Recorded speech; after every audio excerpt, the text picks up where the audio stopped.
지금 흐름이 어떻게 살아남아서 이제는 우리가 옥석가리가 된 이후에 외형 성장을 가져올 수 있겠느냐. 2차 전지는 바닥을 노리고 있습니다. 주가 바닥을 노리고 있는데 수급적인 측면에서는 충분히 바닥을 향해 온 것 같아요. 거의 빈집이었다. 불확실성이 높기 때문에 제약바이오로 갔단 말이에요. 그 다음에 기다리고 있는 게 2차 전지였어요. 예. 그런데 금리 인하 시기가 다가왔고 그러면은 유일하게 제약바이오 2차 전지에서 빈집은 여러분들이 잘 아시는 분과 함께 또 2차 전지 어떻게 봐야 될지, 전략 어떻게 짜야 될지 한번 이야기 나누어 보도록 하겠습니다. 유한타증권 리서치센터의 이한나 연구원과 함께합니다. 어서 오십시오. 네, 안녕하십니까. 오랜만에 뵙습니다. 네. 예. 장소는 다르지만 그러니까요. 오랜만에 네. 뵙는데 연구원님을 오랜만에 뵙는다는 것 자체가 2차 전지가 얼마나 힘들었나, 그리고 나오면 이제 악플이 너무 많으니까 저희들 또 2차 전지 관련해서 전문가들 부르기가 쉽지 않은데 앞에서 잠깐 제가 뭐 시간 때우면서 말씀드리긴 했습니다만은 예전보다는 어쩌다가 한 번씩 그래도 긍정적인 뉴스들이나 리포트들이 좀 나오는 것 같아서 자, 2차 전지 바닥을 이제 어느 정도 준비할 때인가에 대한 희망 섞인 질문을 드리고자 한번 모셨고요. 단도직입적으로 이 질문에 대해서는 지금 어느 구간이라고 보시는지, 2차 전지 전반에 대해서는. 아직 솔직히 많이 어렵습니다. 그래서 저도 이제 말씀드릴 때 이게 산업과 주가에 대한 측면을 다르게 말씀을 드려요. 그러니까 워낙 2차 전지라고 하는 섹터는 시총이 커요. 예. 시총이 굉장히 크기 때문에 앞서서 반도체 얘기도 많이 하셨던 것 같은데 반도체 쪽 수급이 많이 이제 내려오게 되면 그 다음으로 우리가 생각하는 게 제약바이오 아니면 네. 2차 전지 예. 이렇단 말이에요. 그래서 전체적으로 이제 전체 그 수급적인 측면에서 봤을 때 이제 기관 투자자 중심으로 해서 또 본다면 어느 정도 섹터 비중을 채워가면서 가야 되는. 네. 그리고 한쪽 섹터의 수급이 빠지게 되면은 이제 시총이 큰 부분을 어느 정도 메꾸면서 가야 되는 이런 흐름이 있다 보니까 이게 산업하고는 별개로 약간의 모멘텀만 있어도 움직일 수가 있는 그런 섹터기는 합니다. 예. 그래서 저는 주가적으로는 지금 비중 확대 좀 해도 괜찮을 만한 시기인 것 같아요라는 말씀을 저는 한 8월, 한 7월 말 정도부터는 많이 말씀을 드렸던 것 같아요. 예. 이제 그 이유가 산업적으로 좋은 건 솔직히 없고 불확실성이 너무 높고 네. 올 한 해 가장 핫한 유행어였던 게 캐즘이잖아요. 저희 모든 분들이 이제 캐즘을 이제 초등학생도 알 정도로 네. 이제 그 캐즘을 아직 돌파를 못했습니다. 네, 이제 네. 그렇기 때문에 산업적으로는 아직 좀 힘들다. 그렇지만 주가적으로는 갈 수 있는 외부 환경은 어느 정도 조정이 좀 된 것 같다. 이렇게 좀 보고는 있습니다. 제가 앞에서 이렇게 판을 깔았던 이유 중에 하나가 딱 지난주 오늘이었거든요. 모건 스탠리에서 2차 전지 관련해서 리포트를 약간 과한 거 아닌가 싶을 정도의 긍정적인 리포트를 좀 내놨다 보니까 유럽 쪽에서 규제 완화되면서 전기차 시장도 확 커지고 그러면 2차 전지 당연히 수혜를 받을 테니까 여기에 대해서 좀 어떻게 보셨는지도 궁금하고, 실제로 그러면 외국계에서 이렇게 좋게 보면 좀 긍정적으로 볼 수 있지 않을까라는, 그러니까 막연한 기대감들이 있다 보니까 한번 여쭤봤던 건데, 네. 그러면 자료를 많이 준비하셨으니까 자료를 토대로 구체적으로 한번 얘기 나눠보도록 하겠습니다. 네. 일단 그러면 지금 현 시점에서 2차 전지 산업의 동향, 산업부터 보고 주가 얘기 한번 해보도록 하겠습니다.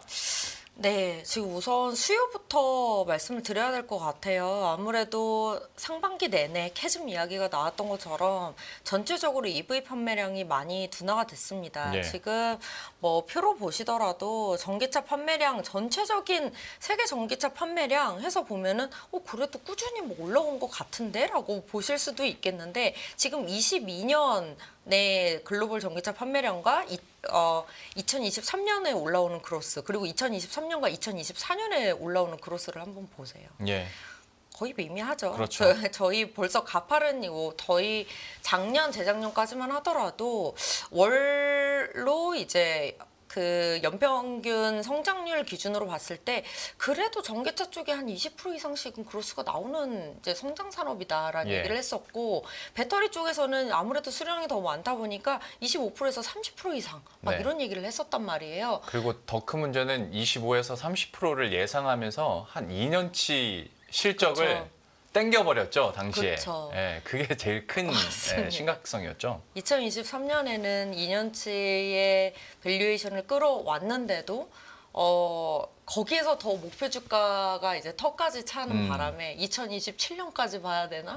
막 이런 여러 가지 맞아요. 흐름이 있을 정도로 밸류에이션이 그렇게 좀 한 번에 좀 많이 몰렸다라고 네. 보시면 될 것 같아요. 그래서 어쨌든 결과론적으로 보였을 때 이렇게 전기차 판매량은 둔화가 된 건 맞는데 그럼 그래도 뭐 조금이나마 그로스가 좀 나왔던 거 아니냐 이렇게 생각할 수가 있어요. 예. 그런데 배터리 쪽은 실제 저희 뭐 1분기 때도 마찬가지고 2분기 때도 작년 4분기 때도 마찬가지고 실적으로 봤을 때 다 외형 성장이 꺾였습니다. 보면은. 그래서 전체적인 전기차 판매량 그로스가 나옴에도 불구하고 이렇든 저렇든 로우 싱글에도 나옴에도 불구하고 도대체 배터리 쪽은 왜 이렇게 힘들었느냐. 이 정도면은 중국 배터리 기업들이 그나마 저가 배터리를 많이 공급을 하고 저가 차량이 많이 판매가 된 쪽으로 오히려 점유율이 확대가 된 거다. 이렇게 좀 판단을 할 수 있을 것 같고요.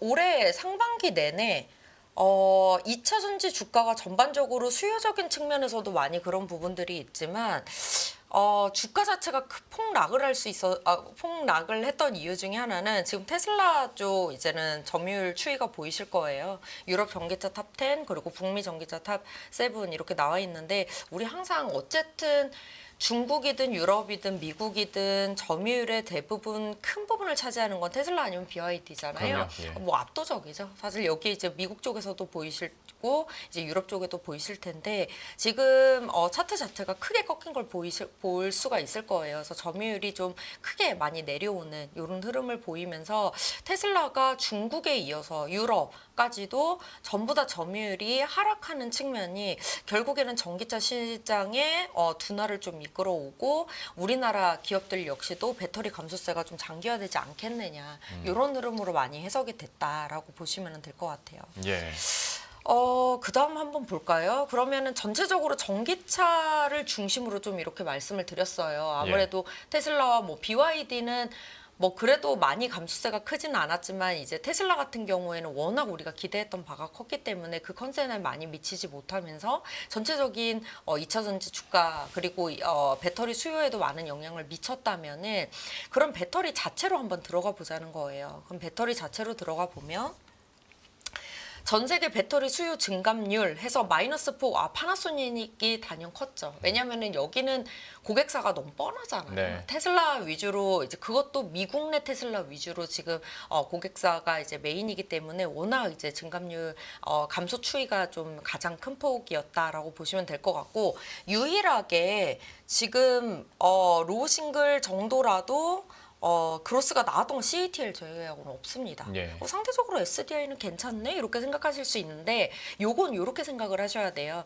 저희 LG 엔솔이나 SK온 같은 경우에는 뭐 프리미엄을 타겟으로 한다 이런 건 없이 전체적인 뭐 스탠다드 레인지부터 롱 레인지, 프리미엄 레인지까지도 전체적인 그 옵션을 커버하다 보니까 그로스가 뭐 감소를 할 때 더 크게 감소를 하는 것처럼 보인다라고 보시면 될 것 같고요.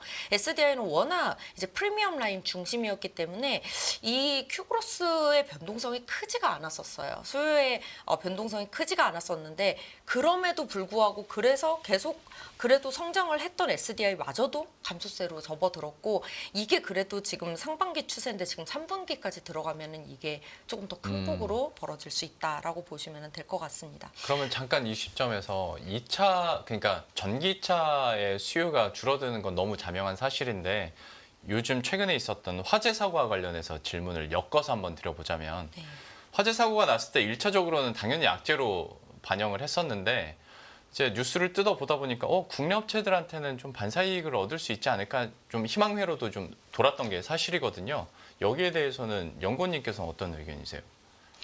근데 그 뉴스의 마지막에는 보시면 아시겠지만 이제 3원계였다. 네. 다 결론이었잖아요. 네. 이제 제일 처음에는 아무래도 국내 벤츠 뭐 이런 전기차 차량이다 보니까 국내 쪽에 적용되는 배터리는 그래도 많은 부분이 중국 배터리를 좀 많이 사용을 했었거든요. 예. 그렇기 때문에 우리는 당연히 중국산 배터리가 뭐 결국엔 발화위험을 일으키기 때문에 반사이익으로 우리나라 배터리가 좀 이제 글로벌적으로 팔리지 레퍼런스가 않을까. 높아질 수 있다. 그러면은 수요가 더 늘어나지 않겠느냐 이렇게 생각들을 많이 하셨는데 사실 이제 발화위험의 거의 주된 원인이 삼원계였습니다. 그렇기 때문에 이건 근데 기술적인 부분만 조금 파악하실 수 있어도 발화에 가장 취약한 거는 삼원계긴 해요. 예. 이거는 뭐 제가 뭐 좋게 얘기하고 나쁘게 얘기하고 이런 부분을 말씀드리는 게 아니고 정말 기술적으로 내부 온도 600도씨까지 버티는 게 LFP입니다. 네. 내부 온도 600도씨까지 얘네는 활물질들의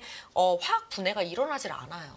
그런데 삼원계 같은 경우에는 300도씨부터 화학적 분해가 일어납니다. 그렇기 네. 때문에 발화위험에 취약하지만 우리나라 기업들이 삼원계를 선택했던 이유는 너무 당연했어요. 왜냐하면 같은 제품을 놓고 봤을 때 뻔히 중국 기업들이 장악하고 우리가 그 기술 개발을 해서 들어가봤자 결국엔 경쟁력을 빼앗길 만한 가격 경쟁 중심의 고 배터리를 선택하느니 우리는 에너지 밀도 높고 주행거리 넓은 다른 이제 롱레인지 이상의 시장을 타겟으로 하기 위함이다라고 보셔야 될 것 같아요. 그래서 예. 이거는 이제 그런 차이가 있지만 어쨌든지 간에 이제 발화위험의 이제 결론은 그렇게 났던 거고 이거는 이 삼원계가 같은 물질적 특징 때문이다라고 이제 보시면 될 것 같습니다.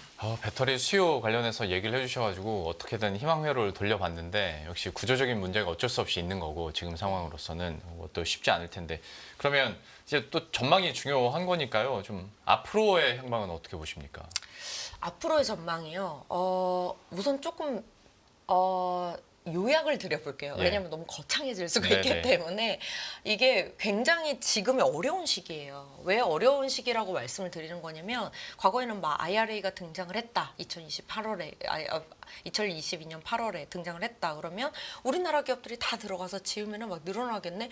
뭔가 여러 가지 그 방향성이 보인다든지 네. 이런 착착착 절차가 그렇죠. 네, 보였죠. 너무 뻔했던 거였는데 지금은 딱 어떤 느낌이냐면 생각보다 2023년 기점으로 해서 정책에 대한 불확실성 플러스 거기에 중국의 LFP 배터리가 기술적으로 우리가 생각했던 거 이상으로 네. 주행거리 한 400km 이상짜리가 등장하기 시작하면서 그거에 대한 불안감 여러 가지들이 생기기 시작을 했어요. 트럼프도 있고요. 그쵸. 가장 큰 부분이죠. 그러니까 네. 정책에 대한 불확실성을 가장 크게 가져오는 부분이 바로 지금 11월에 네. 있는 미국 대선이라고 보시면 될 것 같은데, 그래서 저는 이렇게 말씀드려요. 지금이 오히려 산업적으로 더 큰 거로, 그러니까 어쨌든 전기차 시장의 성장성은 성장의 방향성은 정해져 있는데 여기에서 어떤 기업이 살아남아서 살아남은 이후에 큰 그로스를 가져올 수 있느냐, 외형 성장을 가져올 수 있느냐 이런 흐름에 있는 해다. 그래서 정말 옥석 가리기가 이루어지는 그런 시기이기 때문에 우리가 판단하기가 너무 어려운 게 아닌가 좀 이렇게 판단이 되고 있습니다.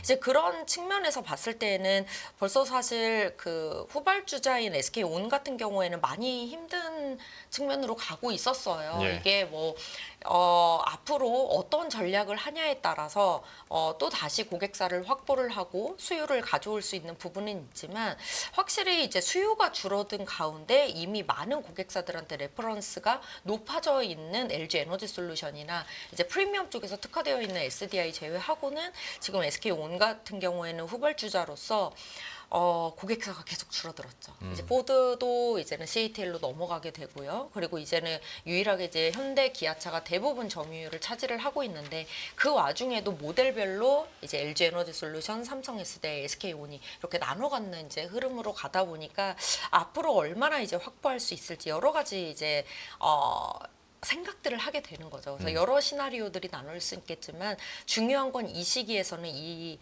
3사 중에서도 사실 뭐 글로벌 배터리 기업 하면은 몇 안 되잖아요. 네. 몇 안 됨에도 불구하고 옥석 가리기가 일어날 수밖에 없고 그래서 중국의 뭐 CATL 아니면 우리나라의 뭐 어디 뭐 이제 일본의 뭐 파나소닉 요 정도 되는 거고 그나마도 최근에 파나소닉 흐름도 보면요 그렇게 IRA 등장한 다음에 우리 캐파 증가 시키겠다 생산 능력 증가 시키겠다 이런 얘기를 했었는데 그 얘기가 많이 지연이 되고 있어요. 네네. 그래서 지금 흐름이 어떻게 살아남아서 이제는 우리가 옥석가리가 된 이후에 외형 성장을 가져올 수 있겠느냐 이런 흐름이다라고 저는 보고 있고요. 사실 뭐 조금 너무 조심스럽긴 해요. 솔직히 제가 뭐 이쪽이 좋을 것 같습니다라고 말씀드리기는 어렵지만 예. 지금까지 가장 많은 고객사를 가지고 있는 이제 LG 에너지 솔루션 서플라이 체인이 조금 탄탄해 보이는 거는 사실이에요. 네. 그래서 제가 이제 그런 의미로 봤을 때에는 지금 내년까지의 전망을 봤을 때 우선 첫 번째로 소재 수직 계열화, LG 화학부터 시작해서 소재 수직 계열화가 굉장히 잘 되어 있고요. 수요 자체에 이제 그로스가 안 나왔을 때 LG 에너지 솔루션이 원래는 듀얼 밴더 이상의 공급처를 가져가다가 이제 점점 이제는 내재화율을 높이고 있는 상태죠. 그러면은 그 수직 계열화 되어 있는 소재 라인들, LG 그룹 라인들이 굉장히 좀 유리해지는 이런 상황으로 지금 점점 가고 있는 거고요. 여기에 뭐 준비도 좀 잘 되어 있는 것 같아요. LFP도 어쨌든 미리미리 좀 준비를 해서 아직은 ESS기는 하지만 작년 4분기 때부터 LFP ESS 출시도 이미 진행을 한 상황이고요. 거기에 우리 내년이 전 또 기점이라고 보는 이유가 전체적인 전기차 수요는 둔화될 수 있을지라도 내년에 가장 출시가 많이 되고 우리가 한 번 더 눈여겨볼 만한 전기차 라인업이 픽업 트럭이 되게 많이 나오는 겁니다. 예. 그러면서 픽업 트럭 이꼴 테슬라가 주도하는 게 4680이에요. 네. 그래서 뭐 이거는 GM도 마찬가지고 여러 픽업 트럭을 출시하는 많은 기업들이 테슬라가 이제 픽업 트럭에 4680을 장착을 한다 이런 얘기를 하면서 그쪽으로 좀 드라이브를 많이 걸고 있거든요. 예. 아직까지 4680 시장에 중국 기업이 인증을 못 받았습니다. 그래서 제가 보기에는 뭐 여러 말씀을 드렸지만 다시 한번 정리를 드리자면 수요 둔화 시기이기는 하지만 이때야말로 옥석 가리기 시기이고 거기에서 살아남은 기업은 장기적으로 그로스가 나올 텐데 그렇다면 눈앞에 보이는 당장 내년을 바라봤을 때의 성장은 어떻게 봐야 될 것이냐. 지금 뭐 LFP 얘기 여러 가지 나오긴 했지만 결국에는 내년에 두드러지는 그 배터리는 2170에서 4680으로 넘어가는 해다. 물론 초기 수율이나 이런 부분에 있어서 그로스가 우리가 원하는 만큼 나오진 않겠지만 이 시기가 열리기가 시작하면은 에너지 밀도도 올라가고 이제 비용 자체가 낮아지면서 패러다임을 바꿀 수 있는 그런 중요한 해가 되지 않겠냐. 저는 이렇게 좀 바라보고 있습니다. 제가 잘 몰라서 여쭤보는 건데 그러면 캐즘을 극복하지 못하더라도 픽업 트럭으로도 그런 반등의 기점을 만들 수 있을 만한 규모인가요? 이 픽업 트럭 쪽이? 물론 수율이 나와줘야 되겠죠. 예. 그러니까 예를 들어서 대표적인 차량이 사이버 트럭이잖아요. 네. 그래서 사이버 트럭을 한번 예로 들어볼게요. 내년 2025년 기준으로 테슬라는 사이버 트럭을 25만 대를 생산을 하고 싶다라고 했어요.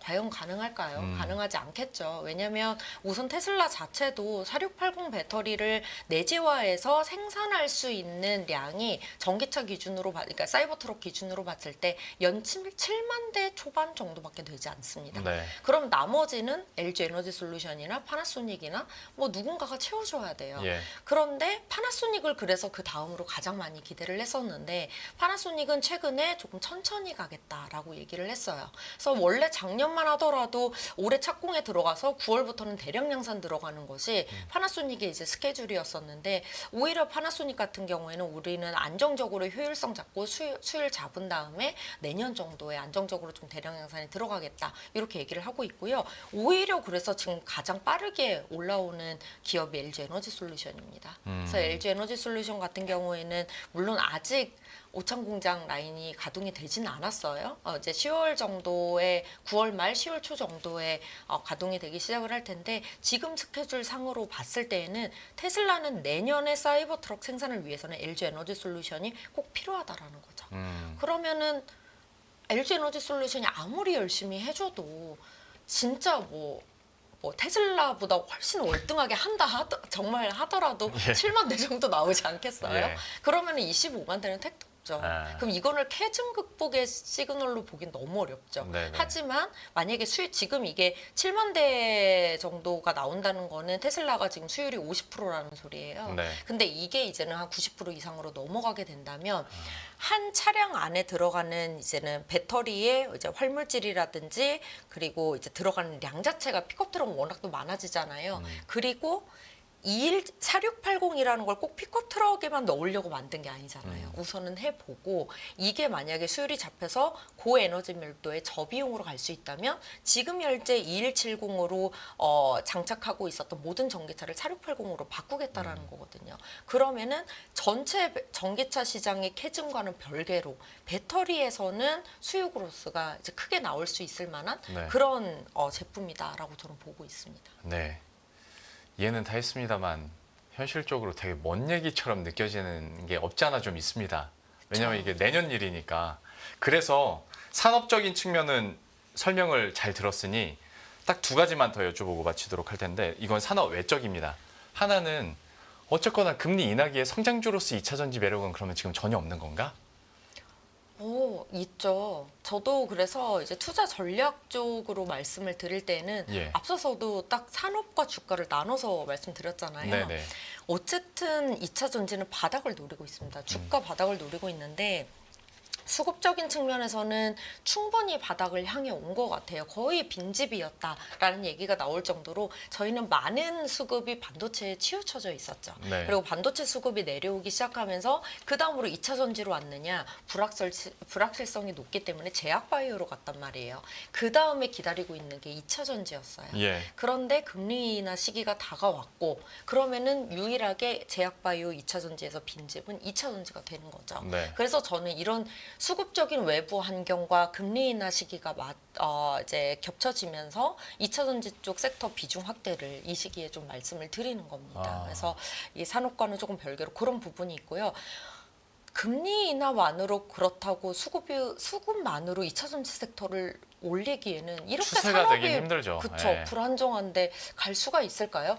아마 이러한 부분들 때문에 최근에도 변동성이 굉장히 심한 것 같아요. 예. 뭐 하루에도 7, 8% 올랐다가 7, 8% 빠졌다가 뭐 이런 흐름이 있는 것 같은데 그렇다면은 스토리가 나와야 된다. 모멘텀이 나와줘야 된다라는 거예요. 그 다음에 우리가 이제 이끌고 갈 만한 힘. 두 번째가 로보택시가 있는 것 같습니다. 그래서 이제 어쨌든 지금 뭐 9월에 지금 9월 9일 오늘 이제 새벽에 있을 이제 아이폰 관련된 네. 부분은 어느 정도 주가적으로 많이 반영이 됐기 때문에 이쪽으로 더 쏠림 현상이 있기보다는 모멘텀적으로 10월에 있을 로보택시가 조금 더 관심도가 높아질 거라고 저는 보고 있고요. 아직까지는 테슬라 하면은 배터리가 좀 움직이기 때문에 네. 사실 뭐 배터리보다도 자율주행 쪽이 훨씬 더 포커스가 맞춰져 있는 거긴 하지만 주가적으로는 아마 2차 전지가 좀 우세할 수 있다. 그리고 마지막으로 4분기 때 지금 2025년에 4680 적용한 픽업 트럭이 많이 출시가 될 거예요라고 말씀을 드렸잖아요. 관련된 수주부터 수주 기대감 등이 4분기 때부터 나올 여지들이 있겠죠. 그래서 제가 보기에는 그렇게 하고 내년에 2025년이 되면 가장 주목받을 만한 전기차는 무엇이냐라고 했을 때 테슬라 모델 Y 주니퍼와 사이버 트럭을 들을 수가 있을 것 같아요. 예. 이들은 전부 다 3원계 배터리가 주력이겠죠. 4680도 3원계일 테고요. 하이니켈 특히나.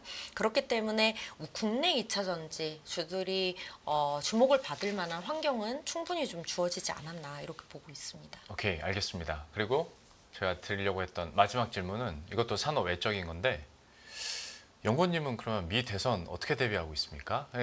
이게 친환경 에너지도 담당하시는 분으로서 이건 그저 대응의 영역으로 봐야 되는 건지.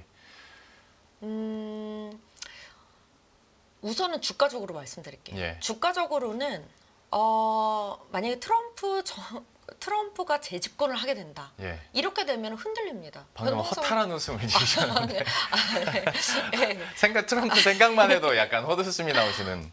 상황이군요. 네, 그렇죠. 어쩔 수 없다. 예. 이거는 뭐 그래도 뭐 트럼프가 관세는 유지를 하고 뭐 보조금을 하더라도 관세로 유지를 하고 이게 주식시장에서 그닥 이렇게 긍정적으로 그렇죠. 그런 네. 긍정적인 회로를 돌릴 것 같진 않아요. 예, 예. 그래서 그냥 깔끔하게 이제 트럼프 쪽이 재집권이 된다 그러면 주가가 좀 흔들리겠구나. 그냥 요 정도 생각하시는 게 좋을 것 같고요.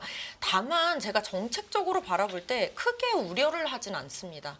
왜냐하면 트럼프 정부가 들어서든 해리스 정부가 들어서든지 간에 미국은 지금 중국을 이제 우리가 핵심 원자재로 거의 오바마 때부터 지금까지 어떤 정권이 들어서도 핵심 원자재 3개에서 4개는 변하지 않았어요. 맞습니다. 그러니까 요거를 계속 끌고 가고 경제 패권을 장악하기 위해서는 그냥 마냥 열어둘 수는 없어요. 아마 관세는 높게 하고 IRA 정책에서 뭐 보조금 정책이 좀 빠지기 시작을 하면서 소비자 세액 공제에는 조금 문제가 될 수는 있겠지만 전체적인 원재료를 막는다든지 원재료로 막아지지 않으면은 이제 부품단으로까지 들어온다든지 이런 또 다른 정책들이 분명히 있을 수밖에 없다라고 예. 저는 보고 있습니다. 예. 그래서 오히려 미 대선 이후에 하루 이틀 정도는 흔들릴 수 있겠으나 이제 그게 불확실성 해소로 거의 하루 이틀 이후에는 바로 이제 불확실성 해소로 이제 작용을 하지 않겠냐 저는 이렇게 바라보고 있습니다. 아직 누가 될진 모르겠습니다만은 미 대선 이후에 어떤 변동성이나 그런 위화감들은 생각보다 좀 짧을 수도 있다라는 티까지 들어봤고 오히려 약간 해탈한 모습으로 설명을 해주시니까 저희들도 더 궁금해지는 것 같습니다. 또 뭐 미 대선 정치적 이슈로 인한 2차 전지 흐름들 그리고 산업 측면에서 봤을 때 2차 전지 흐름들과 전망들까지 이렇게 들어봤으니까요. 또 보유자분들 그리고 또 생각하고 계신 분들에게 조금이나마 도움이 됐으면 하고요. 시간 관계상 연구원님은 여기서 인사드리고 보내드리도록 하겠습니다. 유한타증권 리서치센터 이한나 연구원과 함께했습니다. 오늘 말씀 고맙습니다. 감사합니다. 예.